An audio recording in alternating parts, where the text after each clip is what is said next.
महाराष्ट्राची number one वाहिनी star प्रवाहने नुकतीच एक मोठी घोषणा केली आहे. येत्या 3 महिन्यात स्टार प्रवाहावर 6 नवीन मालिका आणि 2 नवीन कार्यक्रम प्रेक्षकांच्या भेटीला येणार आहे. याच संदर्भातील एक प्रोमो नुकताच शेअर करण्यात आला आहे. शेअर केलेल्या प्रोमोनुसार येत्या 15 जून पासून सुना येती घरा ही नवीन मालिका प्रेक्षकांच्या भेटीला येणार आहे. 15 तारखेपासून सायंकाळी 7:30 वाजता ही मालिका प्रेक्षकांच्या भेटीला येत आहे. तर सध्या 7:30 वाजता स्टार प्रवाहावर मी सावित्रीबाई ज्योतिराव फुले ही मालिका प्रसारित होत आहे. तर मी सावित्रीबाई ज्योतिराव फुले या मालिकेचं काय होणार? ही मालिका बंद होणार की या मालिकेची वेळ बदलणार?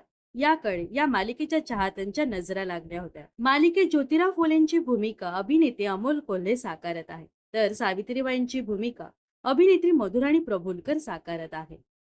तर मिळालेल्या माहितीनुसार मी सावित्रीबाई ज्योतिराव फुले ही मालिका कमी टीआरपी अभावी बंद केली जात आहे. यामुळे चाहत्यांकडून संमिश्र प्रतिक्रिया येत आहेत. याच दरम्यान मी सावित्रीबाई ज्योतिराव फुले या मालिकेबरोबरच स्टार प्रवाहाच्या आणखी 5 मालिका बंद केल्या जाणार आहेत. तर आता या मालिका कोणत्या आहेत हे येत्या काही दिवसातच समजेल.